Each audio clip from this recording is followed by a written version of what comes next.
This video is sponsored by Tabletop Stronghold. So Sean, what are we working on today? We're finishing up our armies. That's right! We are finally wrapping up our Emperor's Children and Kroot armies, getting them to a proper tournament regulation at 2,000 points. I've been at 2,000 points for a while now. I'm at 2345. I've got 2 or 3 of everything, Infractors, Tormentors, Noise Marines, Demon Princes. But today, I'm gonna be finishing up the big boy himself. Put that icing on that cake, call it an army. You're gonna ice that cake. I have somehow 3 units and 16 miniatures to paint to get my last 145 points, and that is the Kroot hounds and the Vespid stingwings, the pups and the bugs. Very comparable. Yeah. 2.5 of these are definitely equivalent to 1 Fulgrim.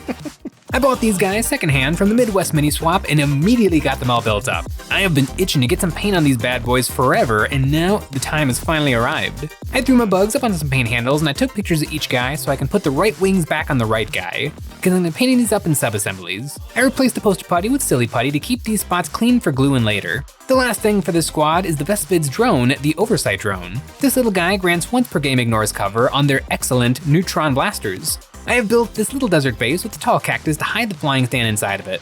I drilled up into the drone and cactus and inserted a pin with super glue to keep it attached there permanently. To start off my bugs, I hit them with an all black prime, then I gave them the same base coat that I've given every single Kroot and Tau model for my army, fur brown base coat everywhere, and then a zenithal from above with ice yellow. This warm yellow white gives me my value while keeping the models vibrant. This is how all my models start out looking, and now to figure out what steps for stingwings. I decided to throw on some Nuclear Sunrise, a vibrant orange speed paint that I refer to as Gun Orange. I put this all over their carapace and it was looking really good. And to pump up the saturation even more, I reached for a John Blanche color, Moonbeam Yellow, and I dry brushed this all over the orange bodies. This did an amazing job of edge highlighting and brightening up my Vespid, giving them some extra punch. And that's most of them done. I picked out their teeth with some space dust, and for their eyes, I love their 6 eyes, so I drew some black into the sockets, and then for the eyeballs, turquoise siren, a little drop right in the middle. That's my bugs coming together really fast. Another 5 models for this huge army, but I'm not worried about transportation. That'll be a breeze with the Mad Case 2.0 from today's sponsor, Tabletop Stronghold. Tabletop Stronghold is a one-man band based out of the mountainous state of West Virginia, which I hear is almost heaven. And mountains are extra appropriate for the absolute mountain of hobby goodies available from Tabletop Stronghold. The Mad Case 2.0 is a dapper, durable, dependable carrying case for holding and transporting your entire tabletop army. With a clear plastic front that lets you see your prize collection, slim metal trays with included 3x2mm magnets, and 24 available slots, so you'll have everything you need to transport your collection. And with the power of magnets, you won't have to worry if your models will be in one piece when they arrive. Tabletop Stronghold can do more than just transport your minis to and from the game though. With the Tabletop Stronghold Competitive Terrain Set 2.0, you can have a tournament level table set up in minutes. Crafted for Warhammer 40k with balanced line of sight blocking, cover, fair layouts for tactical gameplay, and modular 1-inch, 2-inch, and 4-inch wall sections, all made of sturdy MDF board. In one afternoon of building, I now have an impeccable tournament regulation 40k game board, so I can crunch out some practice games against Sean without ever needing to worry if he's cheating. The Tabletop Stronghold Competitive Terrain Set 2.0 is perfect. If you're looking for a great case to transport your armies with the power of magnets, or an entire table's worth of terrain, Tabletop Stronghold's got you covered. And if you use our code EONS25, you'll get 25% off. You can check them out linked in the description below. While Jay was painting a 65-point-nothing unit, I was unboxing one of the biggest, most expensive units in the game, Fulgrim, Demon Primarch of Slaanesh. He's got many different faces to choose from, but before that, I have to build him. His lower body is a big coiled snake. These big pieces have some gaps, and to make these disappear, I took some Tamiya basic putty, and using a toothpick, I put this into all the little gaps around him. That'll take a bit to dry, so for now, I put aside his lower half and moved on to the upper half. He's got 4 arms with a variety of melee weapons. The 2 swords are the demonic blades, and this whip is actually a gun, kind of. It's his only ranged weapon, the Malefic Lash. After the body, I built his humongous wings. Fulgrim has 16 inches of movement and deep strike. Don't know when I'll use that, but it's there. In the time it took to clip and clean the rest of him, his tail dried, and I ran over the putty with a sanding twig to get him perfect. Now to pick out a face. Seeing them all lined up, the helmet is pretty cool. I want it on him, but not on his face. I used a Dremel to grind out the back of the helmet so I can glue it to his belt like he has it attached there. I mixed up some green stuff to help me get it attached. I put glue in the helmet and then squished it onto his side. The build is basically all done. I have a lot of the Vespid done, now it's time to figure out those wings. Games Workshop painted them tan, which I feel like is kinda lame. I want some color on there, so I went with blue. I glazed the same turquoise siren from their eyes, thinned down over the wing membrane, and to bring out the texture, I put plasmatic bolt speed paint over the wings. It took 2 coats to get them nice and buggy, and speaking of making them buggy, I think some more texture would be good. I took some marine mist and I put this into my airbrush, turned the PSI way down so it just spit out the droplets, and I splattered this over the lower half of each wing. This was looking really good, but it needed a little something. I went back to my moonbeam yellow and I dry brushed this all over the wings, highlighting the orange carapace parts, and it gave the wings a really nice warm glittery feel. I think this worked really good for alien bug wings, something a little bit more interesting than just tan. With the wings painted, I can attach these to the back of my Vespid, pulling off the silly putty and then gluing on these wings. These bugs are painting quickly, but I'm a little nervous that I've painted myself into a corner. For some reason, Fulgrim is the only Primarch without any sculpted base, so I need to make up my own. I want to make this look like a ruined temple to match the rest of my Emperor's Children army. I took a big 130mm round cobalt keep base and sunk in my magnets. Fulgrim takes up a lot of room. I want the floor to look like tile, and to make those tiles, I found some garbage cardboard nobody cares about to cut up.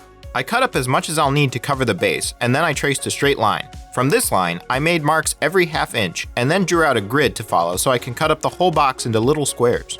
Once I had my lines, I took a ruler and my knife and I started slicing along my marks, going vertically and then horizontally to cut out all these squares. Once these were cut, I spread some white glue onto the base, and then I laid down the tiles, making sure there was a little gap in between all the squares, and I slowly rebuilt the front of the box over the surface of the base. Once I had it all on there, I used some hobby nippers to trim the parts that were overhanging the base, and then I had the ground floor of Fulgrim's base all done. For the next layer, I'm going to use some bits.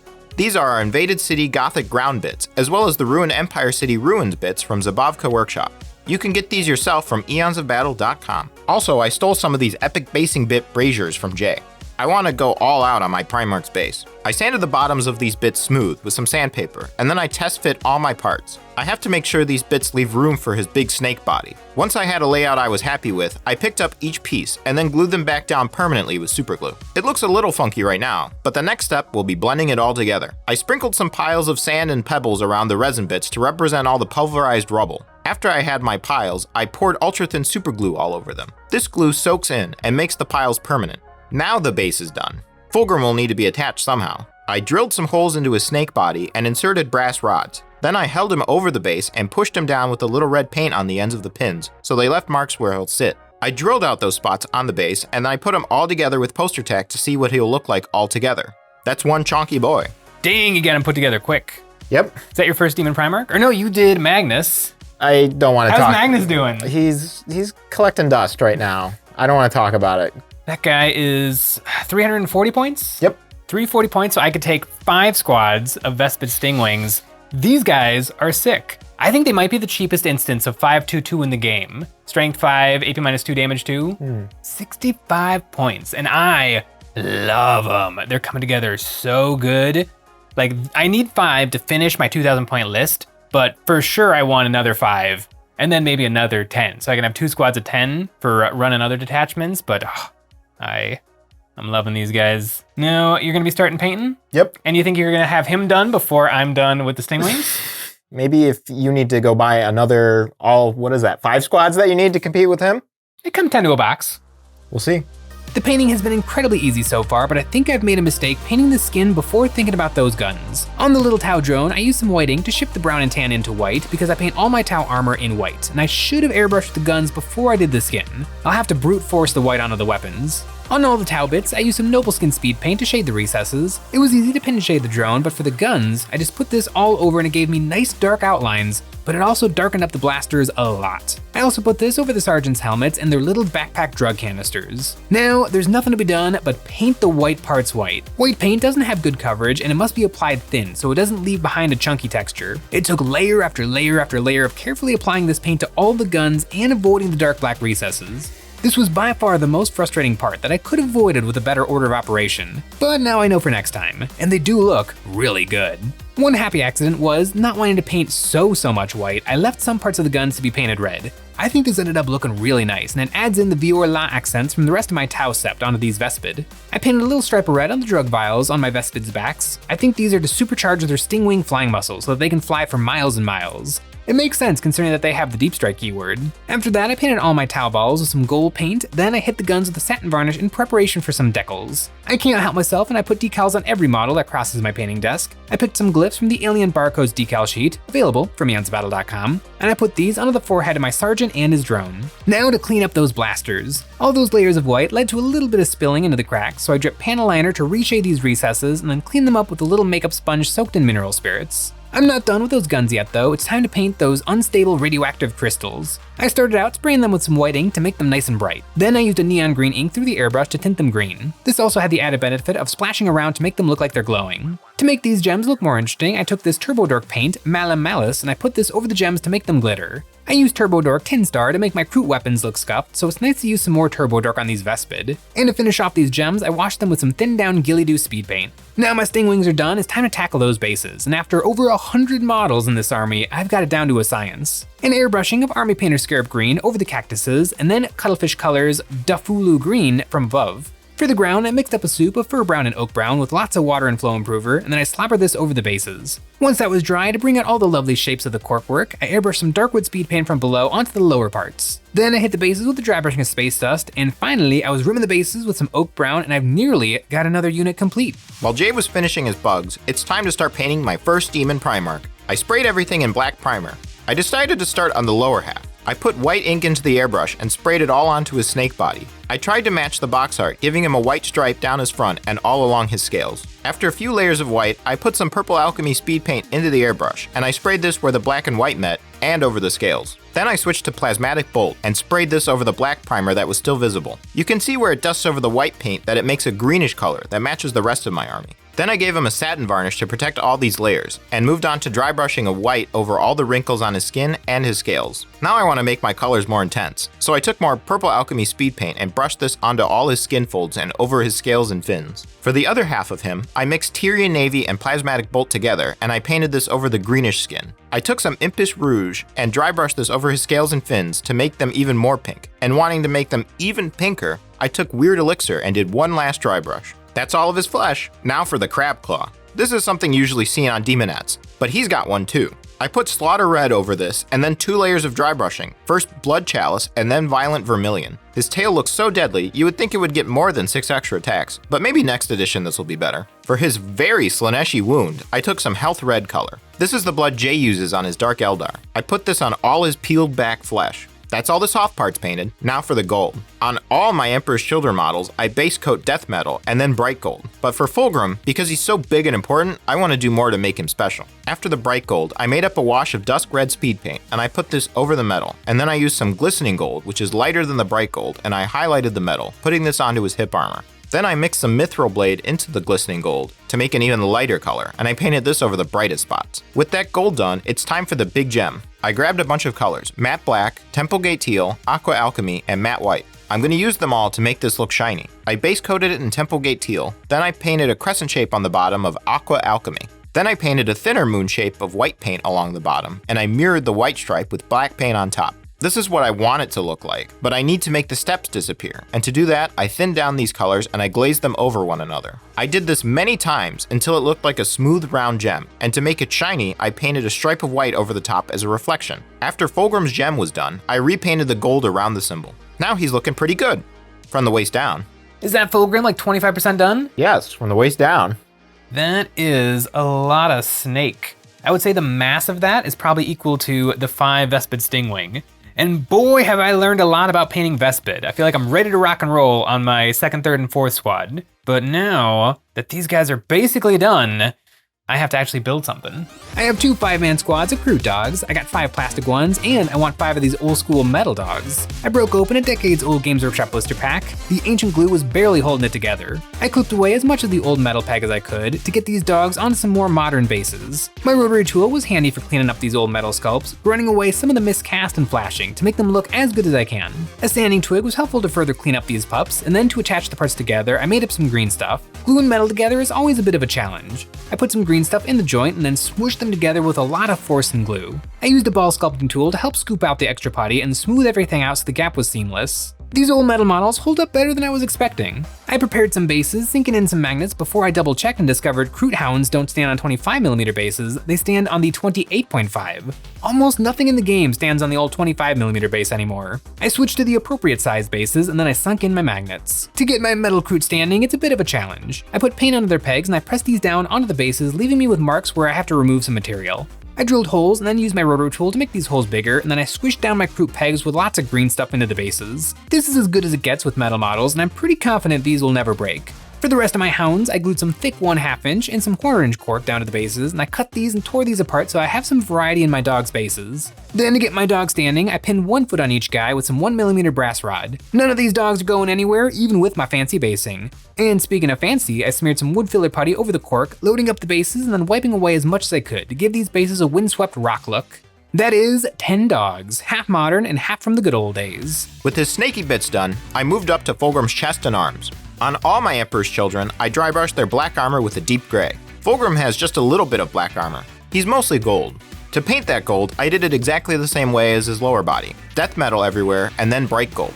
This took a bit to get everywhere, and then I washed it down with some thinned down dusk red. After the wash, I switched back to 2 thin coats metals and highlighted the back of Fulgrim, which is the top with how bent over he is. For his skin, I want the flesh of his arms to be more human than his snake tail. I base coated these with Pro Acryl bright neutral gray to cover the black primer, and then I painted commando khaki over his arms. I then took purple alchemy and airbrushed this onto the undersides of his arms to make some shadows, and then to make his skin look like skin, I covered them in Goddess Glow speed paint. With the arms done, it was time for the weapons. I want to use the airbrush, and so I used a little bit of silly putty and covered up all the painted parts. For these weapons, I want them a bright metallic, so I took Turbo Dork Tin Star and Romeo and Juliet and airbrushed these on. The Tin Star left a super shiny, almost chrome look, and the Romeo and Juliet over top made them really pink. After the Turbo Dork paint, I sprayed some purple alchemy from underneath to make the undersides darker for some contrast. Then I put a wash of more purple alchemy onto the chain and around the pommels of his 2 swords. I did a dry brushing of Tin Star onto the weapons, and now he's looking good from the neck down. Meanwhile, back at the dog park, I primed my models in black and then gave them the same 1-2 punch I've been doing on so many Kroot models. For these dogs, I'm going to be using my classic Kroot skin recipe, bony matter and slaughter red mixed with dusk red. To get these looking how I like, it has to be done quick so that all the colors can blend together. I hit the paws with my red mixture and then slobber the bony matter all over everything else. Coming back in with a clean brush, I wet blended where the red and the brown meet so that there's a nice smooth transition between these colors. I think this recipe looks really good on both the new and the old dogs. The old dogs are a little bit bigger, but next to the new ones, I feel like they just look like the adult version of a Kroot hound. Now that the body has some color on it, I want to do some highlights, and I hope I can get away with the airbrush highlights. I mix some white ink with raw umber, and then I airbrush this over the tops of my dogs. This got them a little bit brighter, but I don't think it did as much to accentuate their rippling muscles. I might come back to their skin later, but I want to see some more paint on these guys. I took some Grim Black speed paint, thinned it down a little, and I put this over their quills and any accessories the hounds have, like grenades and knives on the old Kroot and anklets and bracelets on the new ones. The speed paint covers really well, and to give a little contrast, I dry brushed all the black parts with some deep gray. Look at my little hounds, they're cute.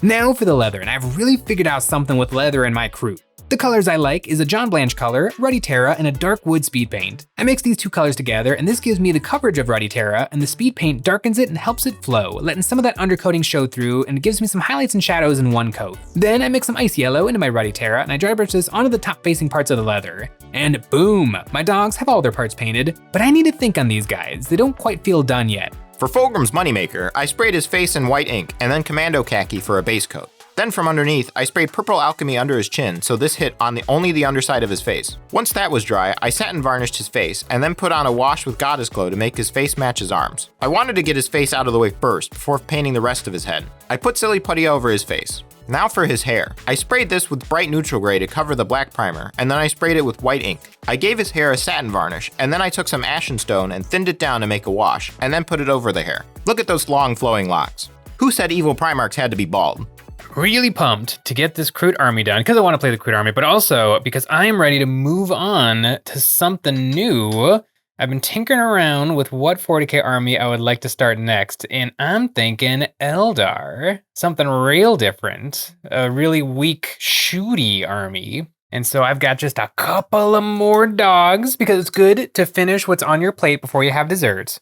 But this Kroot army is coming together real nice. It's been over a year, but I'm in the home stretch. I've been done since December with this, technically. 2,000 point army. But now that I'm doing Fulgrim, I really feel like this is the end cap for the army. So I'm also excited to move on. I've got a World Eater's army to build and paint up next. Similar vibe of close combat fighting, but that's about where the similarities end, because while Emperor's Children are all about tactical retreating, advancing, precision attacks, World Eaters are all about just killing everything in front of them. So we're going to have some fun with Eldar, I think. Eldar will win. Eldar will win easily. For Fulgrim's horns, I want them to look like the box, so I started out putting on Grim Black speed paint. And then, to make the texture of his horns brighter, I dry brushed them with bright neutral gray, especially on the tilt halfway up. Then, I painted Plasmatic Bolt over the horns. I used this color on the body, so these horns will match the other monstrous parts of Fulgrim. After the horns, I painted his eyes and teeth. I took white paint and painted this over the whites of his eyes. He's got vampire fangs, even though that's more of a Blood Angel thing, but he is a monster, just like every Blood Angel, so it still checks out. With his face done, I painted the usual golds on the tips of his horns, and now his head is all done. That's a lot of pieces now in the done pile. Now for the wings. These are the biggest wings I've painted, but I do have lots of experience from my Demon Princes. I started out dry brushing ash gray over the wings to bring out all the wrinkly details. Then I sprayed his biceps with white ink through the airbrush, and I also sprayed this onto his wings from above. Once that was dry, I sprayed some purple alchemy over the lower 2/3 of each wing on the inside and outside, and over the hands of his wings. Then I sprayed the remaining wings with aqua alchemy, and then flipping the wings upside down, I sprayed grim black from below to darken the bottoms of the wings. With all the airbrushing done, I gave the wings a satin varnish. Then I put Goddess Glow over his biceps. Now the wings are all done. Thanks to the airbrush, that was relatively fast. Now the backpack. Luckily, it's also relatively simple, mostly gold. I hit it with the usual gold recipe, just like the rest of his armor. That's the wings all done. He's getting really close now. One of the last things is all these gems. I grabbed all the same colors I used on his stomach symbol and used these to paint all the gems. I base coated them with Temple Gate Teal. Then, I put a smaller dot of Aqua Alchemy in the center. After that, I mixed white and Aqua Alchemy together, and then made an even smaller dot right in the center of each gem. With that, he's technically all painted up. I still feel like my dogs aren't all they could be. Also, looking at my old Kroot hounds alongside this Proxy Lone Spear, I see where the sculptor took inspiration from. I think I need to put on some brush on highlights to get these puppies barking. I took Bony Spike and I thinned this down and I started sketching on over my dogs. I picked out all the shapes of their faces, their pointy ears, and I did some swipes going down the sides to show off their ribs. I glazed this over their muscles, which brought out so much more of the detail in the sculpts. It took a little bit of time, but it was really worth it to spend some quality time on these dogs. I have 2 squads of 5, and I might build another 5 if they really perform well in game. There are only 40 points for 5 guys, which is great power for point. And you know what else has amazing power? The amazing hobby products from our website. On EonsOfBattle.com, we've restocked on all our excellent hobby goodies, Great Tide Studio bits for your Space Marines, Army Painter paints, brushes, basing cork, ultra thin and ultra thick super glue, and we have terrain. It's the best way to support us doing what we do by getting a membership. Each month, members get a credit, good for any one terrain pack I've ever made, or the brand new one.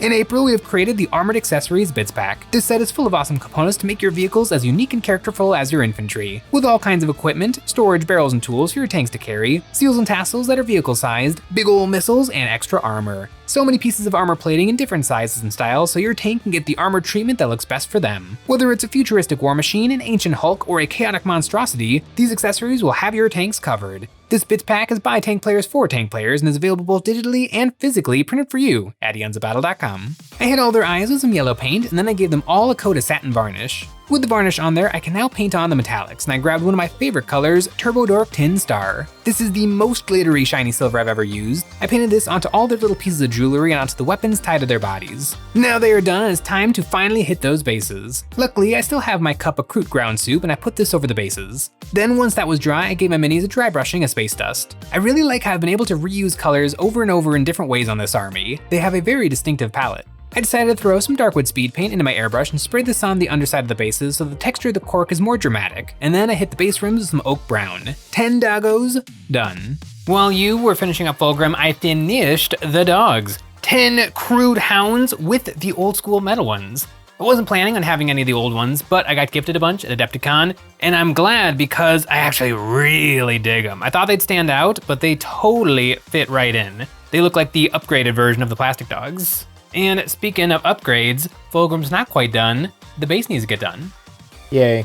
This is a massive base. I've painted a lot of big bases for this army, but this will be the biggest one until I can get some of those new defilers. I started off spraying the base with Temple Gate Teal. Once that was dry, Jay helped me spray on the Autumn Sage through a torn up wet wipe. This sprayed through the cracks in the wet wipe and leaves behind a really good texture that looks exactly like marble. It works best when you are holding the wipe really flat against the base and then airbrush really close over top of it. After the Autumn Sage, I sprayed some white ink, making fewer patches of this than the sage. After that, I gave the whole base a dry brush of Autumn Sage to hit on all the details in the rubble, and I dry brushed some gold over the brazier stands. I hit the whole base with a satin varnish to protect the paint from the next step, panel liner. I took this dark umber panel liner and put it all over everything. I used a disposable brush to drip this into all the cracks and over all the sand piles so it's everywhere in the recesses. Then I took some makeup sponges with some mineral spirits on them, and I wiped the enamel off the high spots. Now the base is getting close. I airbrushed some white ink over the flames in the braziers, and I decided because this is Fulgrim's base that these should be flowing with pink flames. Familiar pink speed paint flames to be exact. I put this over the flames, and then I sprayed just a little more white paint on top. That's the base all done. I hit the rim with some black paint, and now every single thing is painted. It's time to finally put them together. This is the longest I've ever spent painting the same model, and I really like how it turned out. He's my best painted Emperor's Children model for sure. Okay, now he's actually done. Comparing him to one of my little Kroots, I would say they're pretty comparable in size. Now that he's done, now that my stuff's done, time to get the whole family together. Remember when I said this entire table would be covered in Kroot and your pile would get a little bit bigger? Well, it's happened. 112 Kroot miniatures to make a full 2,000 point army. I am loving it. I have 57 miniatures only, but this is a full 2,700 point army and my first fully painted Chaos Space Marines army. I'm loving how this army has turned out so far. I love how fast they are too. Remember in our game this weekend when I made the full 25-inch move and charge and killed that entire Blue Man Kroot squad? Yes. Well, I killed the Demon Princes and Fulgrim and some other stuff. Well, I killed everything else technically too, except for this hammerhead. Yeah, it was a bloodbath. But in my defense, I played another game this weekend down at the local club against orcs, and I won 62-34. The Kroot is a finesse army. It's gonna take some practice to really get into the groove of playing them, and now I can play with them because they're all done. Both of these armies are all done. So, are you ready to enter some RTTs and Rogue Trader tournaments next month? When 11th edition starts.